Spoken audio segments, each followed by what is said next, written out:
So, I just want to give a quick rundown of the talk. And basically, we're going to start with some fundamentals on the background and the history, on the relationship between Ayurveda and yoga, in order to give really a framework to how they really interrelate.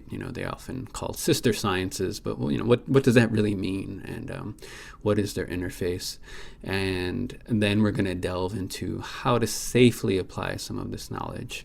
And there's a lot of misinformation and unhealthy practices out there around both of these disciplines these days. And so I'm hoping that this talk will help some of you who are new to these subjects, as well as some of you who might consider yourselves, experienced practitioners or even teachers of some of these subjects. This may shed some light on what you're doing and why you're doing it. So I hope this will be of use for everybody. I have tried to keep it relatively simple in general, to make it approachable for those without a lot of background. But if you do have any questions on some of the details and what we're getting into, then you can always be contacted. Now, before we start this, I do want to note that I'm not a licensed medical practitioner, and this information is based off of the teachings of Ayurveda and yoga per my own current understanding of them. So this is not a substitute for medical advice by any means, but I do have great faith in these disciplines. But I'm just giving what they teach as close as I can to the more classical understandings that I've garnered and looked into over the years.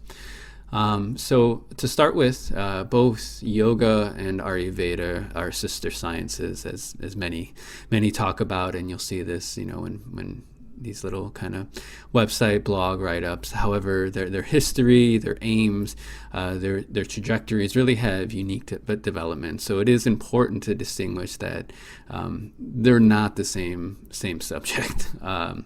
They can inform each other, and we're going to look at that here. Basically, they both grew out of what is known as the Vedic tradition, and this is a Vedic culture which is commonly dated to roughly around 3000 BC, though it's likely to be at least 5,000 years old, if not older, more likely, due to the fact that Western scholarship on the subject has basically outright invented dates in the past and is really slow to catch up to properly, decipher classical text. And a lot of this information is stored in lineages and practitioners that still don't share a lot of their knowledge with just anybody. So what often happens is Western versions of history and knowledge really get superiority on other versions of history, primarily due to political and other forces in the world. But I know that's a complex topic, but just the gist of it, it's very old, to put it simply. These disciplines comprise what is known as the Sanatana Dharma, which is translated as the eternal way of life quite often. And basically, this way of life has included interrelated subjects such as yoga, astrology, medical science, architecture, and basically every other art kind of science disciplines, bases of knowledge that we know of. However, they've been placed within a cosmic understanding and a cosmic worldview that is very unique to this Vedic culture, and is considered to be cognized by these great seers, these great high beings called the rishis. And the rishis were not yogis per se. They were very high, very adept men who brought all this knowledge into the world. And the Western world has labeled this ancient culture as Hinduism, which is basically a complete misnomer. As Hinduism properly, it's not really a religion in the conventional sense. And other than the rishis, there's not really a single founder, and it also includes all these other disciplines, all this, medical science, astrology, architecture, right? And they all have a basis a basis within a more spiritual and cosmic type of worldview. And so when we look to Ayurveda, it's historically been a complete medical system up until the modern times, pretty much. Even Western doctors will recognize it as the birth of giving birth to surgery. Though if we look at the history from a traditional viewpoint, it's very likely that it's the birth of all healing system. And this includes Western allopathy, which has its roots in the Hippocratic tradition, which has a lot of similarities to Ayurveda. And once again, generally the Western history prevails and is slanted in the Western direction. And it's a point of scholarship, but my personal studies seem to suggest otherwise, as well as more traditional viewpoints on this knowledge. But once again, it's a moot point for what we're going to cover here. And it's only in the modern day that Ayurveda, since it's come to the Western world and the United States especially, that it's been diluted to the point of people just using and selling these basic kind of ideas of Vata and Pitta Kapha to really treat people in kind of a pseudo clinical model, that it's really lost its essence as a complete medical system, for example. Now, this has prompted a lot of scholars and critics to call it New Age Ayurveda. And basically, this just belies the real depth of these practices. And basically, it's an unsupported medicine a lot in this country, but it's really a real clinical medicine in India. You can get a PhD for it. And so we can basically see similar concerns within the yoga world as well, which, yoga itself is just a vast tradition. And the asanas, or the postures that everyone has really come to identify as yoga, is really only one. First of all, it's only one small part of what's commonly known as Hatha Yoga. And then, Hatha Yoga is just one small part of this vaster yogic tradition. And so, what's taught in the large majority of places is asana, occasionally a little pranayama.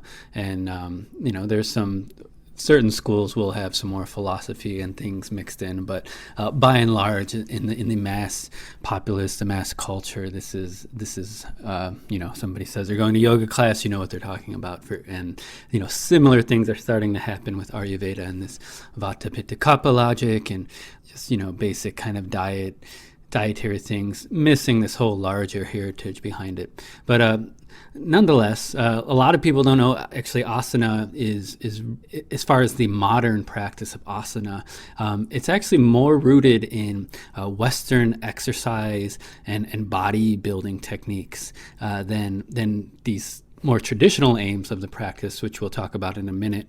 Even though many people going to studios still think that what they're practicing really has some profound connection to this ancient practice. What happened really is that the kind of late end of the 1800s, and for a lot of reasons which I can't really get into here for time constraints, but basically the yoga was adapted into more of kind of a physical culture. And if you're interested in this topic, there's a good book called Yoga Body by Mark Singleton, which talks a lot about this, that is really eye-opening as far as the cultural and historical impact of how the modern practice has really come to take shape more and more. And so because of that, a lot of these more traditional aims and what are seemingly more esoteric aims of both Ayurveda and yoga often get lost in the practices, and that's really where the details, and that's really where the deeper aspects and the true genius behind these subjects is. And so when we look to those main linkages behind yoga and Ayurveda, some of the main crossovers that they actually do have, even though coming from different kind of trajectories, is the fact that they both deal with preserving prana and are controlling prana, as well as building agni in the system for different aims, different reasons once again, but they're both concerned with this. So they're both intertwined in that aspect and feed off each other and are useful. For a lot of people, these things are seemingly nebulous concepts, or esoteric, or too subtle, and often they get dismissed. Or a lot of times people will reinterpret a lot of these more subtle energetics through their own kind of modern lens, or through a Western medical framework. However, oftentimes this really speaks more to the lack of depth in a person's practice, or a lack of depth in searching after these terms, or teachers who can control such forces, and really what these is inherent in these teachings. As really, these are things that one can really actually experience as well as work with if they found the right guides. And generally those guides, it's not as easy as going to the local yoga studio to find this stuff. A lot of it's still not taught, and a lot of it's has been guarded over the ages in the Indian tradition. And in fact, quite often in some of these disciplines, like Jyotish, for example, a lot of times when foreigners did start to come into the Indian fold and try to learn these disciplines, oftentimes the Indians actually taught things incorrectly to safeguard their traditions, to safeguard some of the secrets of what they were actually practicing, because there are subtle forces that they're controlling and dealing with that, when put in the wrong hands, can be dangerous. And so a lot of times people were intentionally misled when we first started seeing some of these interchanges with the Western and Eastern culture in the recent history. And so a lot of the confusion in Western paradigms of this, and even it's come back into India's own self now, so it's kind of bitten them in the butt. But a lot of this misinformation that was originally spread to protect these practices is now infiltrated all over. So there is a great deal of confusion quite often.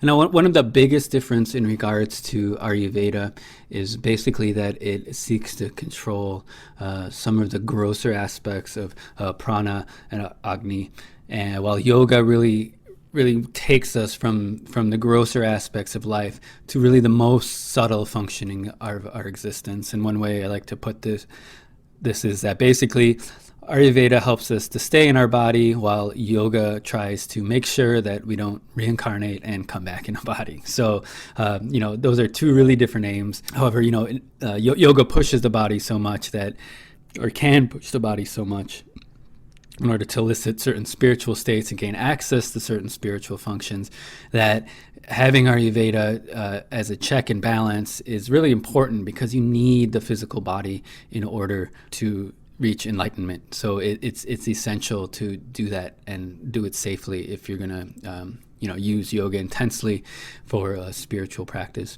Now, in order to accomplish its aims, Ayurveda basically views anything as a medicine or poison, and depending on how it's used, all of its protocols, from something as simple as so-called oil pulling in the modern day, to something like diet or seasonal regimes, must be tailored and used intelligently. Anything that Ayurveda does is pretty specific for the most part. There are some kind of broader practices that we're going to get into, which have to do more with how you do something that can be useful. But almost anything Ayurveda does is really takes some knowledge or knowledgeable practitioner to implement. Just taking things off of lists and using them without any further knowledge of Ayurveda is not really how it works fundamentally, and it requires some education to understand, to use, to step into more and more. Now, yoga, on the flip side of that, yoga seeks to preserve prana through the practices of yama and niyama, which these are kind of the more ethical, moral restraints, although they do have deeper psychological implications as well. But basically those practices set up a way for us to engage with the world and interface with it in such a way that we're not losing prana in different activities, various different aims and things we might run into in life. However, oftentimes that aim's kind of thrown out the window in a lot of yoga practices.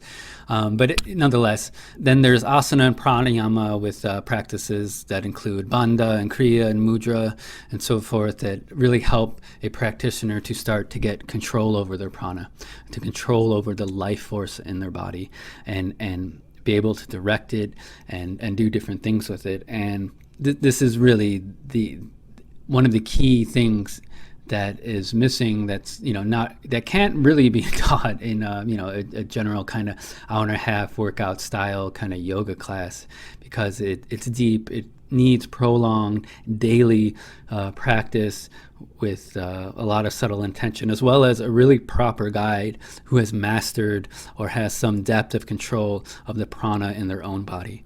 And quite frankly, not a lot of people, not a lot of practitioners, and even very, very famous quote-unquote master teachers don't even have this and are operating more on a very gross physical plane. Although a lot of times, a lot of philosophy gets thrown in there, and egos take off, and then it adds to the confusion of this whole mess. So nonetheless, once a yogi has some control over their prana, you need to start to work to direct it, and that's where these higher stages of concentration, meditation, and ultimately samadhi is a means to channel the prana away from the world and towards those activities of enlightenment. And there's many paths to do this, and there's many details and all of that, but that's kind of a basic broad overview of the traditional yogic path. There are still some paths, some people that approach it from this tradition, from this practice, from the traditional approach. It's not just something for the old times, for the cave yogis and so forth. It does require a lot of practice and a lot of discipline, but it is something attainable. And nowadays a lot of people are starting to graft whatever kind of philosophy they want onto a yoga tradition. When you have somebody getting trained in a few hundred hours or this, and then a lot of times people feel they have an authority to discuss what they think yoga is without really delving into the scriptural basis, the textual basis, understanding guru functions and the philosophy, and there's so much to it, and a lot of people are approaching from that. Please be careful with some of the confusion that's happening these days. Now, the most popular path that many people claim to be practicing these days is called Hatha Yoga. However, even Hatha Yoga itself in the past was a very serious, a very detailed system, and it required a lot of measures to take up safely. For example, it was recommended to clear the doshas of Ayurveda, the Vata, Pitta, Kapha, to have a balanced system through various cleansing techniques, such as Hatha Yoga employed Shat Karma, or Ayurveda has their purification techniques called Pancha Karma, and all this would be used to clear out the physical body before undertaking the discipline of Hatha Yoga, and to wake up that vital center, the digestive tract, which also has a lot of subtle aspects to it too, which is really controlled and generated in Hatha Yoga. So you really had to have all that, the body kind of clear and functioning properly before you even began a Hatha Yoga practice proper. And then once you started doing that, there were certain preparatory exercises and movements that would help clear more subtle, energetic points in the body, so the marma points, before even approaching, an asana practice and everything else that people do in yoga studios these days. So nowadays, people just kind of jump right into moving into postures and moving their body in different ways without doing all this other kind of groundwork that is really, really important to have the prana unfold safely, naturally, and even spontaneously in many cases. Otherwise, people get stuck in kind of an asana route for years or a lifetime even, and then they get clouded as an advanced teacher, an advanced practitioner, when really they haven't even done some of the fundamental work that really needs to be unfolded before the really deeper practices come up in Hatha Yoga. Along with that, Ayurveda is so essential to these hatha practices because they do help to understand the balances in the body. And as one works with hatha more and more, with the body more intensely, without understanding the energetic shifts through both of these paradigms, it's going to be really hard to try to reach the true transformative stages. And it can actually create a lot more imbalances, both physically as well as psychologically and chronically, which is happening a lot these days in studios. And people can often confuse what are really imbalances as a growth in their yoga practice. So it's kind of disconcerting. You know, people are talking so much about yoga injuries these days, which is, you know, it's an important point, of course, to be physically safe and sound, but they're missing this more subtle framework that's being missed as well. That's what I think is the true loss of a traditional practice. Now, to look at Ayurveda as far as how this might interface on a simple way, Ayurveda does not recommend working out or any exercise regime, and which applies as well to a physical asana practice, past the point of sweating. Once the systems are moving in the body, you want to stop your practice. That's your limit. You know, if you start disturbing your breath, that's your limit. If you go beyond this, then you're going to start depleting your prana, and you're going to start making the prana move in unhealthy ways. And really, this stands in the face of a lot of Western exercise models, as well as a lot of the popular forms of yoga, like Bikram yoga, for example.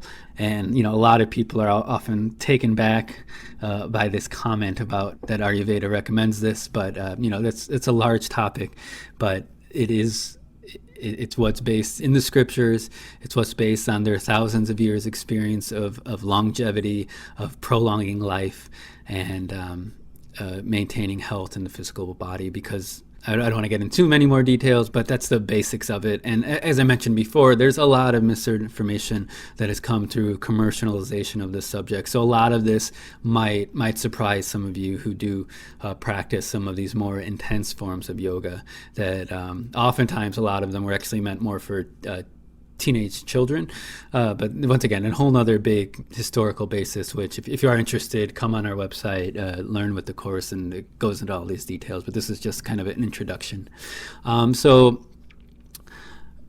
past this also, there's also another thing you see, an endless obsession with physical alignment in some schools of yoga, where it's all about, you know, biomechanical, lining up things in very straight, even nice, neat lines. And oftentimes when you practice in this manner, since the mind is, you know, the prana, the energy moves where the mind moves. And so by practicing in this manner, a lot of times these practitioners are actually trapping themselves more and more in their body, and insulating the ego more and more and more. And with some of the more movement-based practices too, a lot of vata can get vitiated here, and vata is characterized usually by a lightness, mobility, or expressive behavior, you know, these very open and engaging types who like to kind of talk a lot. So a lot of this comes up in a lot of modern practices,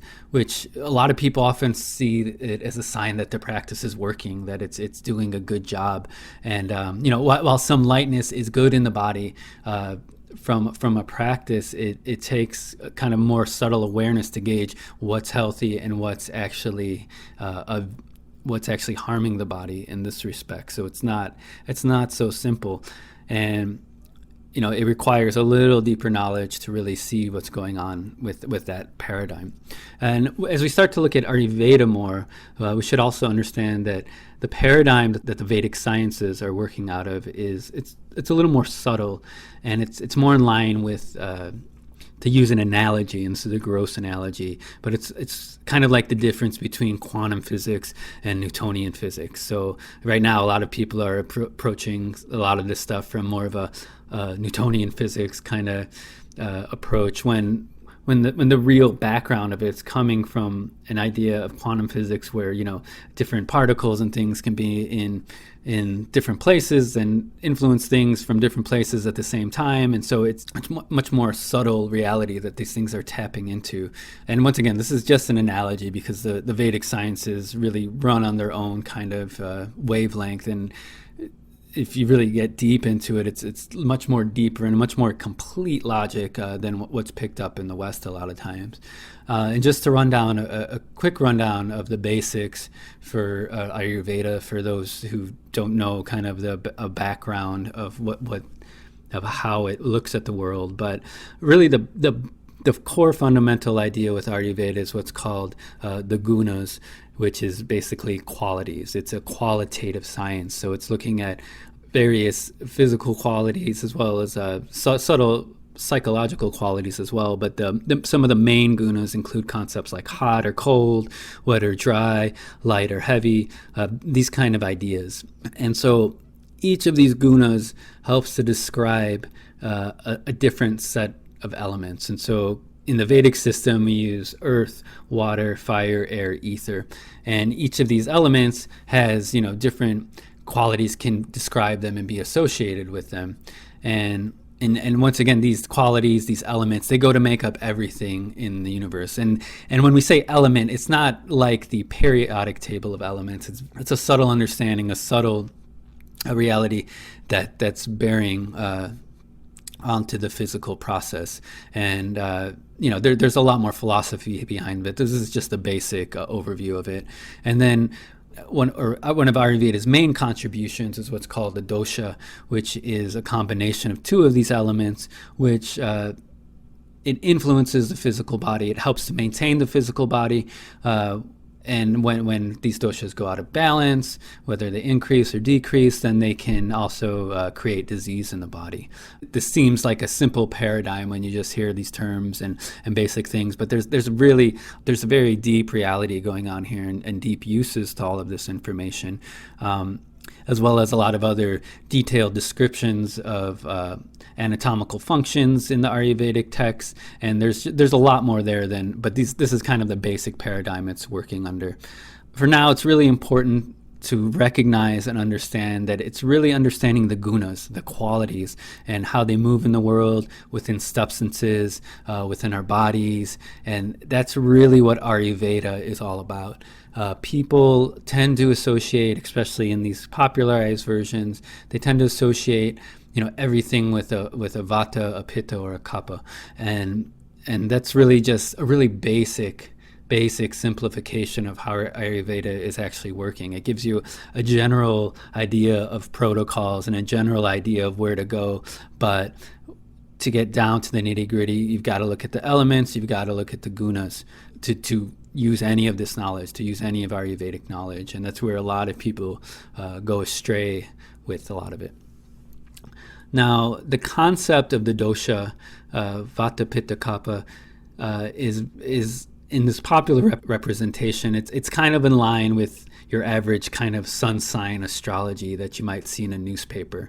So you go to your newspaper. I'm an Aries or whatever, sun sign, and you look up and gives you a little facts, and you kind of identify with it. So that's really the popular representation of it, and it's really just an overarching concept that can tell a little bit about a person, but it really belies the complexities underneath it and the extensive literature and history and philosophy that really underline it.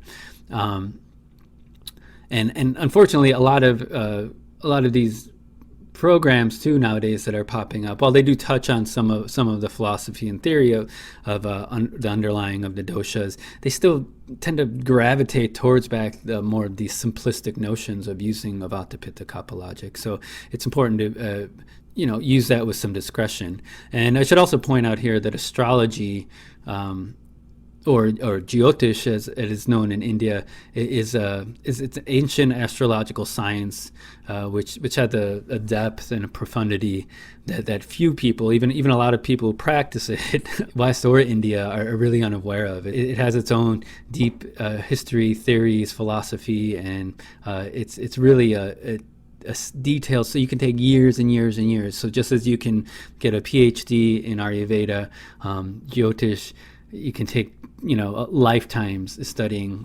what's in there. There's so much to unpack within that practice that, once again, people think astrology, they think Western astrology, which Jyotish is completely different from Western astrology on many points. A lot of people who have heard of yoga, Ayurveda, or this or that, a lot of people have never even heard of Vedic astrology in this day and age, which will likely change as things come up more and more. But historically, astrology has been an important adjunct to the Ayurvedic practices, as it can really help to tell a shift in person's health. It can tell diagnostic cues. It can help to ascertain someone's prakruti, how they're going out of balance, as well as whether or not they're likely to get healed anytime soon. So a lot of times you can look at someone's chart and you can see that oh yes, you're going through this difficult period now because so-and-so, certain planetary influences are impacting you, and a lot of times people, no matter what they do, they can't get healed, and there are certain indications for seeing things like this in a chart. Along with that, Jyotish actually has its own line of long remedies as well, which can help mitigate some of those factors. So it's a nice adjunct to an Ayurvedic practice, Ayurvedic understanding, as well as a yogic understanding as well. It ties deeply into the yoga system traditionally, because basically the Jyotish chart, the birth chart, is our karma in this life. It's what we're working through. It's why we've reincarnated. It's the lessons we have to learn, and it can help us to get some kind of cosmic understanding, cosmic perspective on our patterns, on what we're going through, and a lot of times what's coming up. And it can kind of help us move through life with some understanding of how to do what we're here to do, basically, and accept whatever we've been giving. So, and all that too, there's a lot of good astrologers, plenty of bad ones out there, and everything in between. So I just ask, for those of you new to these subjects, reserve your judgments, and if you are interested, really try to seek out and search, try to find the real thing, so to speak. Try to keep looking for what's coming your way, and that also plays into a function of who we are and what we're here to do. Sometimes people get good advice, get good teachers, and if you see in a chart, you can also see sometimes people will have bad experiences with these teachers. They can't meet a guru, they can't get a good physician, and a lot of that is a function of past things we've done, actually. So it's all interlinked, all interchanged. And so that's kind of the basic overview of how these disciplines are working, how these disciplines are interrelating, and just a general bird's eye view. And now I want to go on to start to look at general care.